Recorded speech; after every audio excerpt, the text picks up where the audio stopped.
Hey church family, wanted to bring the word from the Word for you today on Wednesday and start off with a couple of reminders. Remember, we had church last Sunday out in the parking lot. It was fantastic. We had a great time. So wonderful connecting with people, and truly want to honor those people who felt that it wasn't the appropriate time for them to come back. We want you to be safe. We want you to be healthy.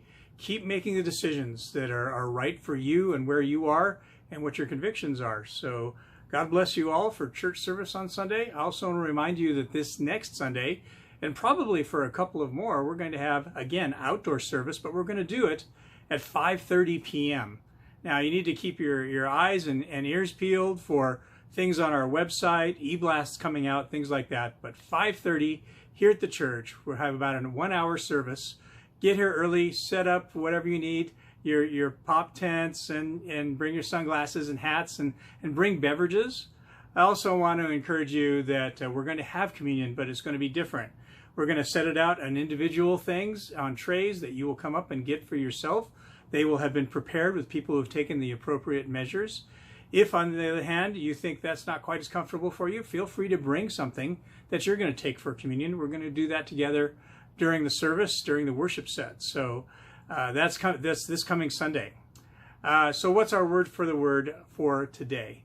Well, today I want to kind of take a look at a concept out of Psalm 139. And that's the psalm where David talks about God is before him and behind him. He's above him.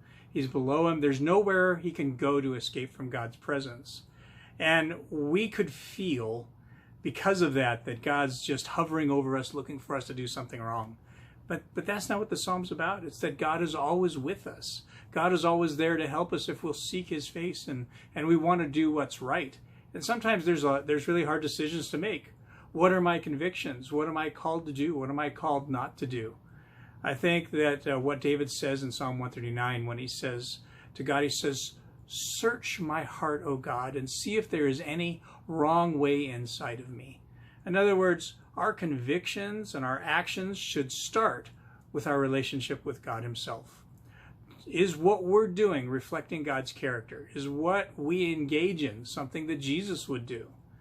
And we have to say to ourselves, I firmly believe in this. So when we ask God to search our hearts, we're opening up ourselves, we're humbling ourselves before God and his Spirit and saying, let it begin with me. Let me make sure that my motivations are pure, that my heart is good, that this is not something that I'm doing out of selfishness or something I'm doing to get attention, but rather something that I am doing in order to serve you, to serve your kingdom, to love others well. You know, we are a community of Christ followers who live and love like Jesus. So we love God first and foremost, and we love each other as a result. So this week I want to encourage you. Ask God to take a look at your heart. Is there something that needs to be corrected? Is there a relationship that needs to be forgiven? Is there a root of bitterness growing up that you need to give to God and not keep for yourself? Are you putting others ahead of yourselves, or are you being selfish? Ask God to search you. Ask God to reveal. And when you do that with honest hearts, with integrity, I promise you God will reveal it. You may not be excited about it. I know I never am when God points out sins or shortcomings in my life, but it's always for the best. So Psalm 139, read it this week, enjoy it, ask God to search your heart. God bless you, church family.